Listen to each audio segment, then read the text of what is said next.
Welcome back to All This Math. This is Professor Parker. If you're here, please hit the like button. I want to thank you all that have already subscribed. If you haven't subscribed, go ahead and hit the subscribe button. If you have any questions about anything that I'm about to explain, please put your questions or your comments in the comment section down below. All right. And at the end of this video, please share this video with at least one other person. Now, I live down North Philly, right? And I was walking home the other day. I was near 22nd and Norris, right? I was taking a walk, getting some exercise, getting some cardio in, right? Getting some fresh air, you know what I mean?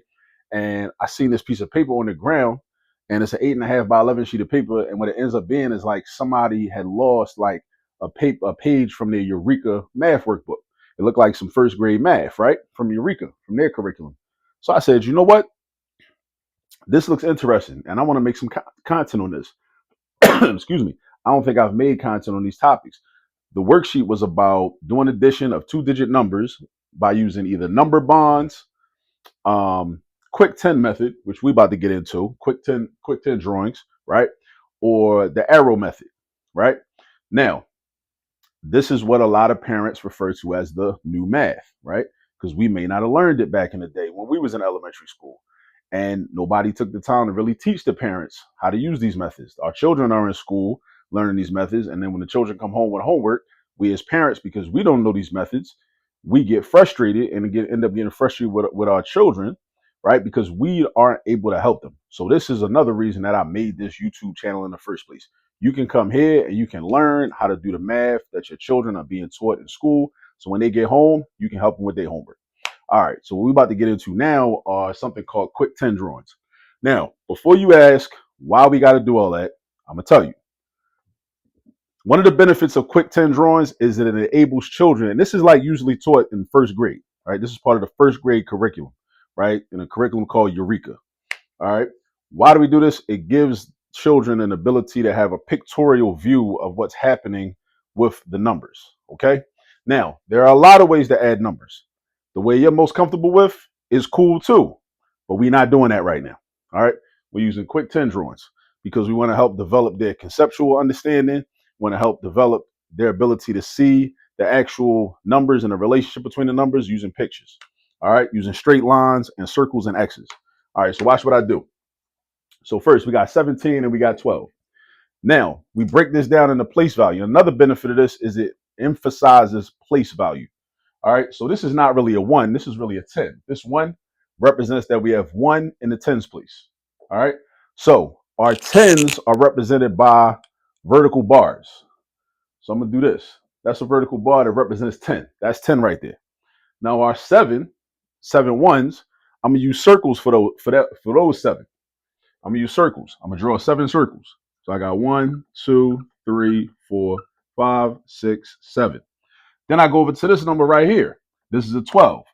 So first I'm gonna deal with the ones from over here, right? How many ones do I have? I got 2 of them.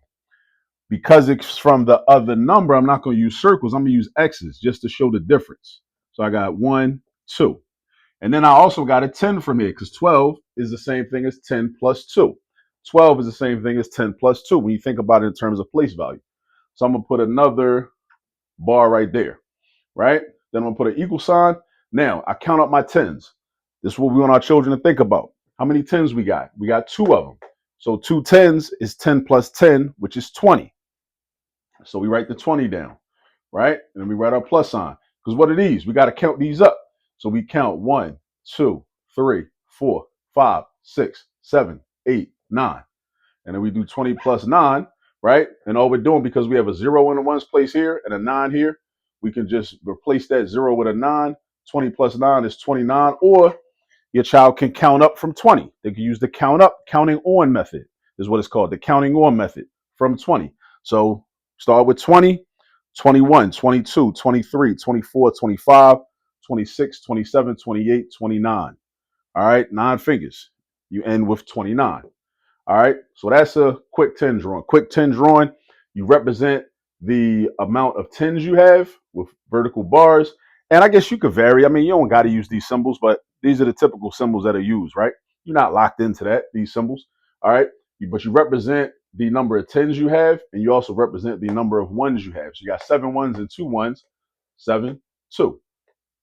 Like, where'd this vertical bar come from? From that 10. Where'd this vertical bar come from? From that 10. All right. Everything is represented. All right. With a picture. With a picture. And then the picture is converted to this 20 and this 9. Where did 20 come from? Because we got two tens. 10 and 10 is 20. Just like a $10 bill and a $10 bill is $20 is $20, right? Or 10 cent and 10 cents, 20 cent. All right. Same concept.